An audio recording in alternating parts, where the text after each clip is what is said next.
The warning signs. Supreme Commander Valteth of the Galactic Survey Corps stared at the holographic display with all four of her eyes, mandibles twitching in what her species considered profound confusion. The small blue-green planet spinning before her was unremarkable by most standards, a Type II civilization at best, barely beginning to explore their own solar system. And yet, "Show me the warning beacon recordings again," she ordered, her crystalline exoskeleton catching the light as she leaned forward. Her science officer, Crichton, obliged with a quick gesture of his sensory appendages. The recordings flickered to life around them. Dozens of ancient warning beacons scattered throughout the solar system, each left by a different advanced civilization over the span of millennia. They all said essentially the same thing. Warning. Proceed with extreme caution. Species designation. Human. Classification. Deathworlders. Threat level. Undefined. Note. Do not underestimate. Fascinating, Valteth muttered. An entire galaxy of spacefaring races, and they all agreed on one thing. Leave the humans alone. Yet none explain why.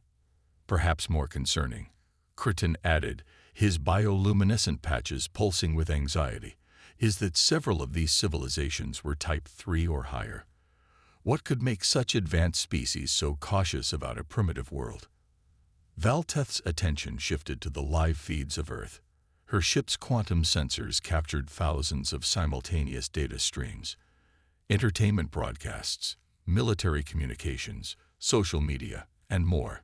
The humans were messy, chaotic, and wildly inefficient by galactic standards. They still fought among themselves, hadn't unified their government, and used fossil fuels of all things. Yet, look at their rate of technological advancement, she said, bringing up a timeline. From first powered flight to orbital satellites in less than 60 planetary rotations. From discovering atomic theory to quantum computing in barely 2 centuries. It's impossible. Their biology makes no sense either, the ship's xenobiologist, Zarwell, interjected. They're endurance predators who can repair themselves while moving. They intentionally poison themselves for pleasure, then developed medical technology to counter the effects. They can survive injuries that would kill most species, and their response to nearly dying is often to say, "Watch this," and attempt something even more dangerous. Valteth watched as a human entertainment broadcast showed their species' latest achievement. They had successfully landed a probe on a passing asteroid, not for research, but to test if they could redirect its path. Just in case, they said, they ever needed to stop one from hitting their planet. They're preparing for catastrophes that haven't even happened yet, she mused, planning for threats they haven't encountered, building solutions for problems they don't have. Commander, Crichton's voice took on an urgent tone. I've been analyzing their information networks. They have thousands of detailed plans for first contact scenarios. Some are diplomatic protocols, but many are defensive strategies. They've been imagining meeting aliens for centuries, gaming out every possible scenario. That's impossible, Zarwell protested. How could they plan for meeting species they've never encountered? They made them up, Crichton replied, confusion evident in his bioluminescence. They create fictional scenarios for entertainment, then seriously analyze them for potential practical applications. They call it science fiction, and apparently it's led to the development of several of their technologies. Valteth felt her exoskeleton vibrate with what humans would recognize as laughter. So they imagine things that don't exist, then figure out how to make them real. That's not how technology is supposed to develop. That's not how anything is supposed to develop, Zarwell agreed. Yet here they are, breaking rules they don't even know exist. The commander made a decision then, one that would change the course of galactic history. Begin first contact protocols, she ordered, but modify them for unique circumstances. Unique how? Crichton asked. We're not dealing with a normal emerging civilization, Valteth explained. We're dealing with humans. They've been preparing for this moment their entire history, even if they didn't know it. And I have a feeling those ancient warnings weren't telling us to stay away. They were telling us to be ready. As her crew began preparations, Valteth watched another human broadcast, something called a cat video.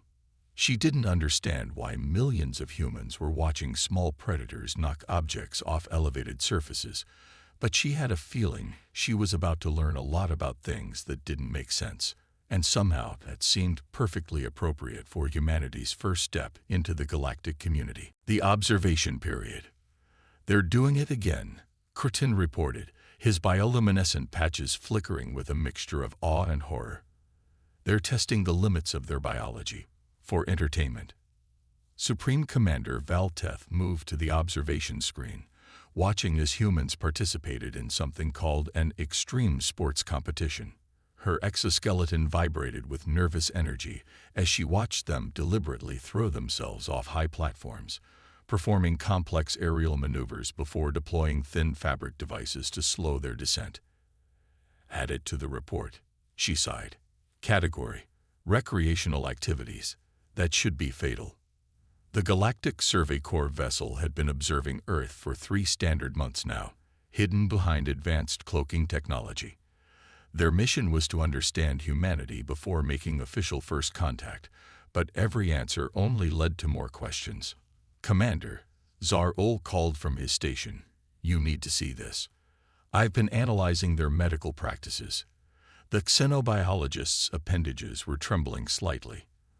"They've developed a technique they call surgery, where they deliberately cut themselves open to fix internal problems."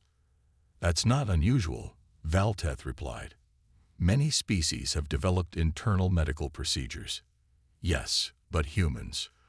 Zar-Ul paused, collecting himself. "They developed these techniques while their patients were still conscious. They called it surgery before anesthesia. They just endured it.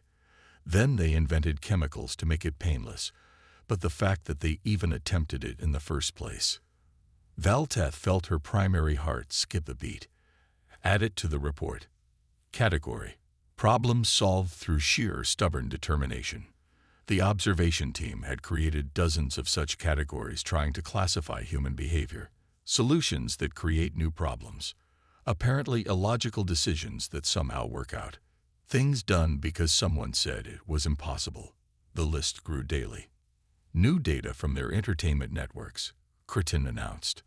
"They're producing something called a disaster movie about first contact going wrong. They're literally imagining ways our meeting could lead to catastrophe, while we're preparing to meet them." "How accurate are their predictions?" Valteth asked, suddenly concerned. "Surprisingly accurate in some ways," Curtin admitted. "Though they seem fixated on the idea that we might want their water. They have elaborate plans for defending it." "Their water?" Zar-Ul scoffed. "It's just dihydrogen monoxide. The galaxy's full of it." "Yes, but they're quite attached to theirs," Curtin noted. "They've even created multiple beverages by adding various compounds to it. Speaking of which, we need to update the substances humans willingly consume list again. They've invented something called extra spicy ghost pepper sauce." Valteth had learned to recognize when her science officer was about to share something disturbing. "Do I want to know?" "They've engineered plants to be progressively more painful to eat, and then they eat them competitively." The commander stared at the data in silence for a moment. "Add it to both recreational activities that should be fatal and problems humans created for themselves." A sudden alert drew their attention. On Earth, a significant storm system was developing. Standard protocol was to observe how civilizations handled natural disasters. What they saw defied explanation. Humans, rather than seeking shelter, were driving towards the storm. Some were carrying advanced imaging equipment, others were launching sensor probes. A few particularly bold individuals were attempting to get as close as possible to something called a tornado while recording themselves. "They're studying it?" Zar-Ul asked incredulously. "While it's trying to kill them." "Worse," Curtin replied. "Some of them appear to be doing it for something called social media likes." Valteth watched as human emergency services rushed to protect their people, while human scientists rushed to gather data, and human thrill seekers rushed to get closer to the danger. All of them, in their own way, treating a natural disaster as an opportunity rather than a threat. "Add it to the report," she said quietly. Category: simultaneously most impressive and most concerning behaviors. As the storm passed, they observed humans immediately beginning reconstruction efforts, not just rebuilding what was damaged, but improving upon the original designs. They were adapting, evolving, treating destruction as an opportunity for enhancement. "I think I understand now," Valteth said finally, "why those ancient civilizations left warnings. Humans don't just survive challenges, they actively seek them out. They don't just solve problems, they turn solutions into new opportunities. They're not just adapting to their world, they're adapting their world to them." Zar-Ul finished. "And now, they're about to join the galactic community. May the cosmic consciousness help us all," Crichton added, his bioluminescence pulsing with what might have been excitement or terror. "Possibly both." Valteth looked at Earth again, this beautiful, terrifying cradle of one of the most unusual species in known space. "Begin final preparations for first contact," she ordered. "And update the report one more time." Category: why ancient civilizations were right to be worried, and why we're making contact anyway. Diplomatic disasters. The first official meeting between humanity and the Galactic Survey Corps was going exactly as Supreme Commander Valteth had feared, which is to say, it wasn't going according to plan at all. Somehow, that seemed perfectly appropriate. "What do you mean they're throwing a party?" she asked, all four eyes blinking in rapid succession. "Exactly that, Commander," Crichton reported, his bioluminescent patches pulsing with confusion. "Upon receiving our transmission about formal first contact, multiple human nations began organizing what they're calling First Contact Festivals. There are already food vendors setting up near the designated landing sites." Valteth stared at the live feeds from Earth.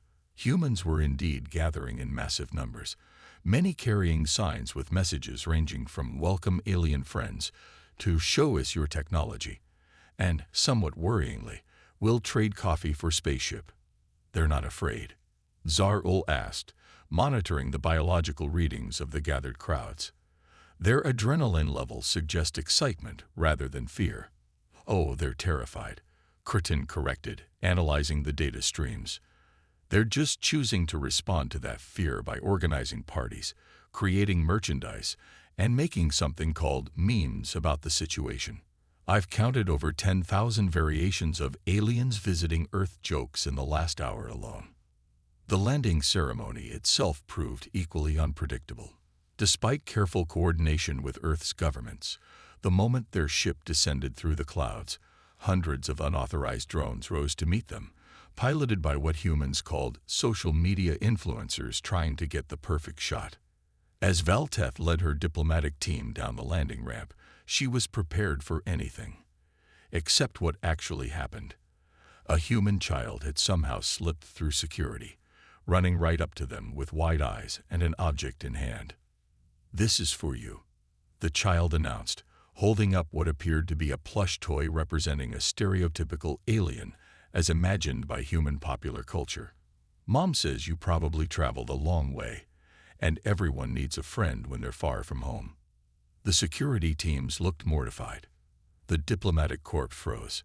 Valteth, Supreme Commander of the Galactic Survey Corps, decorated veteran of countless first contact missions, found herself accepting a stuffed toy from a human child, while countless cameras captured the moment.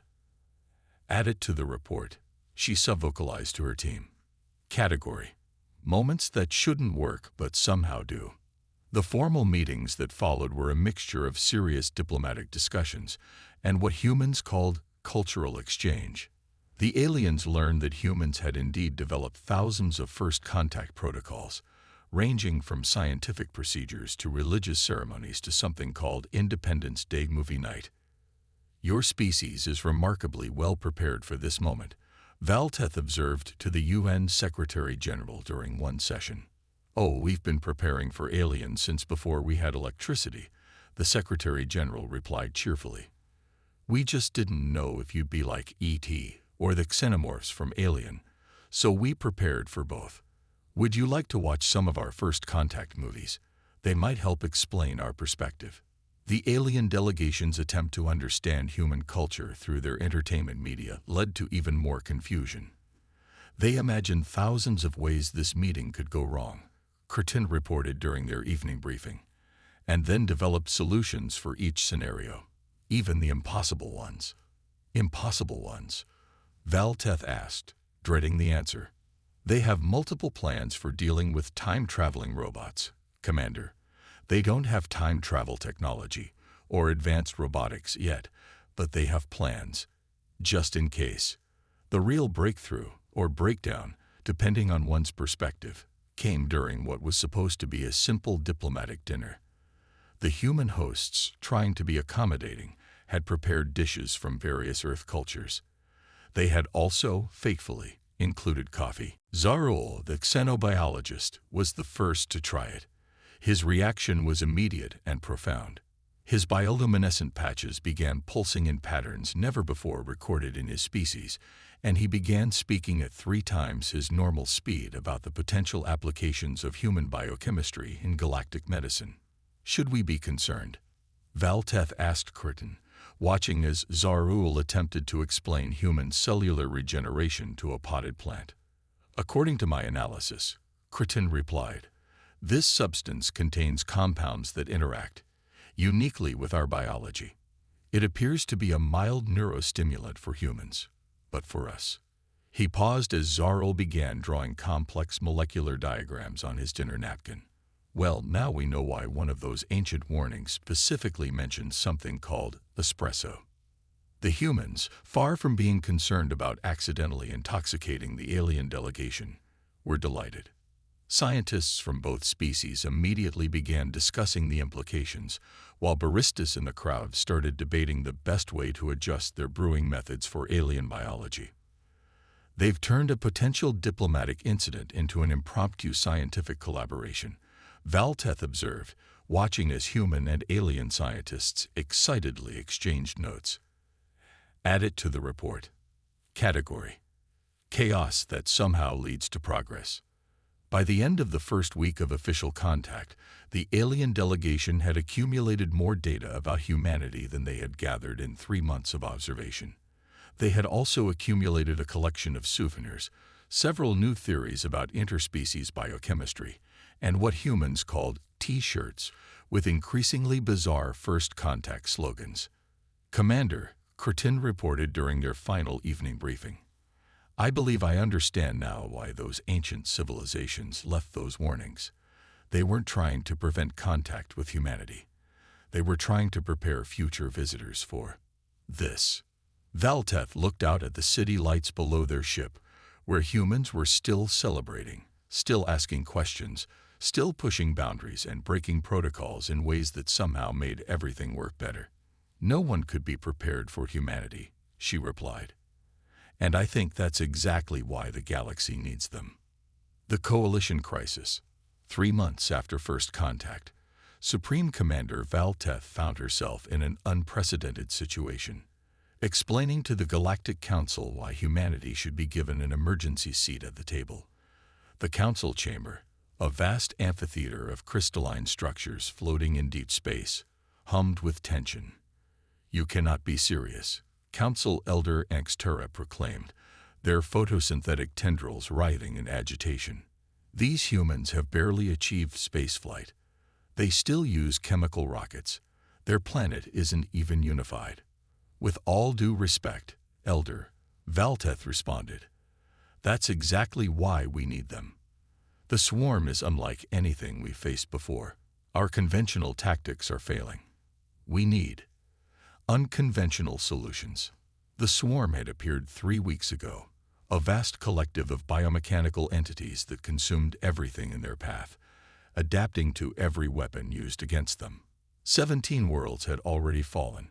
their defenses useless against an enemy that evolved faster than anyone could develop countermeasures.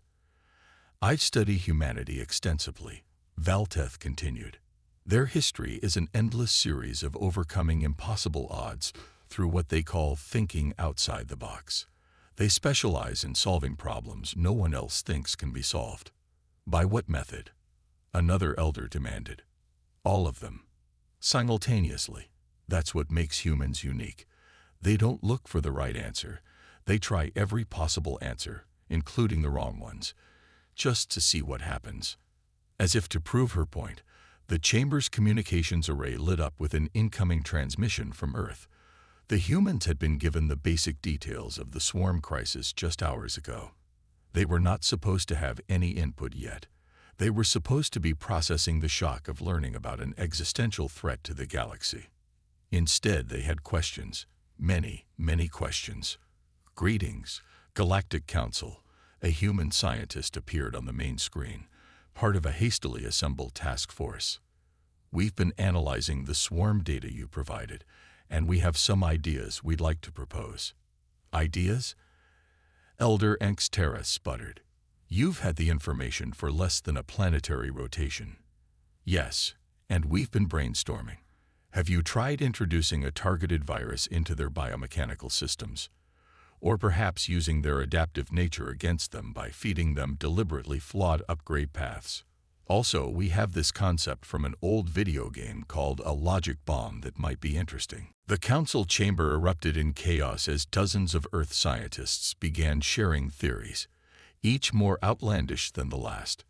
Some were clearly impossible. Others violated what most species considered basic laws of physics. A few were, as humans would say, crazy enough to work. "They're not even bothered by the scale of the threat," one elder observed, watching as humans excitedly discussed potential solutions. "No," Valteth agreed. "They're inspired by it. Humans have a peculiar response to existential threats. They become more creative, more innovative, more determined." Added to the report, Crichton. Category: reactions that only make sense for humans. The human scientists continued, now debating among themselves. "Look, if the swarm adapts to energy weapons, we hit them with kinetic ones. If they adapt to those, we switch back to energy. Keep them guessing." "Better yet," another human chimed in, "we do both at once. And add chemical weapons, and biological agents, and psychological warfare. Can biomechanical entities experience confusion? Because we're really good at causing confusion. They're suggesting we intentionally become unpredictable," Crichton noted, his bioluminescent patches pulsing with what might have been amusement. "They want to out-chaos a chaotic enemy." Valteth felt her exoskeleton vibrate with laughter. "Of course they do. And the most terrifying part, it might actually work." The council elders watched in a mixture of horror and fascination as humans proceeded to outline dozens of potential strategies, ranging from the brilliant to the absurd. They proposed everything from reprogramming the swarm's base code to, as one scientist put it, hitting them so hard with so many different things that they can't figure out what to adapt to. "This is highly irregular," Elder Engstera protested, but with notably less conviction than before. "Yes," Valteth agreed, "but then, everything about humanity is irregular. That's their strength. The swarm adapts to patterns, to predictability. Humanity thrives on breaking patterns, on doing what no one expects, including themselves sometimes." As if to emphasize her point, another human scientist joined the transmission, practically bouncing with excitement. "Hey, has anyone considered weaponizing coffee? Because after what it did to your xenobiologist at the diplomatic dinner, I've been thinking."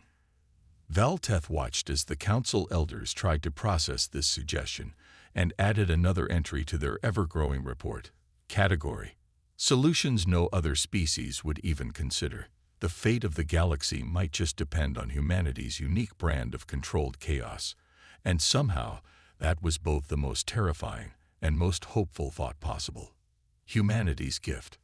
Supreme Commander Valteth stood before the Galactic Council once again, but this time the chamber wasn't filled with skepticism. It was filled with awe. On the massive holographic displays surrounding them, footage played of the swarm's final defeat, a symphony of chaos that only humanity could have orchestrated. The battle statistics are impossible, Elder Xterra stated, their photosynthetic tendrils swaying in disbelief. They implemented 37 different strategic approaches simultaneously. Most of them contradicted each other. It shouldn't have worked. But it did, Valteth replied, her exoskeleton gleaming under the chamber's crystalline lights. The swarm couldn't adapt because there was no single thing to adapt to. Humanity threw everything at them at once: energy weapons, kinetic strikes, biological agents, psychological warfare, and yes, even weaponized coffee. The footage showed human ships executing maneuvers that other species had deemed too risky to attempt. They'd turned the debris of destroyed vessels into improvised weapons. They'd broadcast confusing signals on all frequencies, including what they called death metal music, and episodes of something called reality TV shows. They even turned the swarm's adaptive nature against itself, Crichton added, his bioluminescent patches pulsing with excitement. They fed it so many contradictory upgrade paths that some units actually began to malfunction trying to adapt to everything at once. But the most remarkable thing, Valteth continued, wasn't their victory. It was what they did afterward. New footage appeared. Human scientists working alongside alien researchers, sharing their methodologies, teaching others to think outside the box. They weren't hoarding their victory. They were turning it into a lesson everyone could learn from. I understand now, Valteth said softly, why those ancient civilizations left those warnings about Earth. They weren't warning us about a threat. They were protecting an asset, protecting humanity until they were ready to join us. She brought up one final piece of data, a decoded message hidden within the oldest warning beacon they'd found. It read, "To those who find this, we discovered Earth early in their development. We saw their potential, their incredible ability to face the impossible and find a way through. But we also saw their fragility. They needed time to grow, to develop in their own unique way. So we left them alone. And we left these warnings to ensure others would do the same. When they're ready, they will change everything. Just be prepared for chaos." The council chamber was silent as this revelation sank in. Humanity hadn't been quarantined because they were dangerous, though they certainly could be. They'd been protected, allowed to develop their unique approach to existence without outside interference. And now, Elder Xterra asked, "Now they're teaching other species how to think differently," Crichton replied. "They've established what they call innovation workshops on 17 worlds already. They're showing others how to brainstorm, how to think creatively, how to consider impossible solutions. They're also learning from us," Valteth added. "They're tempering their chaos with our order, blending their creativity with our established knowledge. They've already proposed improvements to several of our standard technologies, improvements that work because they simply didn't know those improvements were supposed to be impossible." The final footage showed a human classroom where alien students were being taught something called lateral thinking. The teacher had written on the board, "The box doesn't exist. It never did. Now let's solve some problems." "Add it to the final report," Valteth said to Crichton. Category: the gift humanity brings to the galaxy. The permission to think differently. As the council session concluded, Valteth received one last transmission from Earth. It was from that same child who had given her the stuffed alien toy during first contact, now proudly showing off a science project. A working model of a theoretical faster-than-light drive that somehow incorporated principles from both advanced physics and something called disco music. Valteth felt her exoskeleton vibrate with what had become genuine affection. Humanity would never stop surprising them, challenging them, pushing the boundaries of what was possible. And the galaxy would never be the same. "One final entry for the report," she said. Category: Why we're all better off having humans in the galaxy. Because sometimes the best solutions are the ones that don't make sense until they work. And somewhere, on an ancient beacon floating in the void, a long-dead species' final message continued to broadcast its warning and its promise. Prepare for humanity. They're going to change everything. And that's exactly what we need.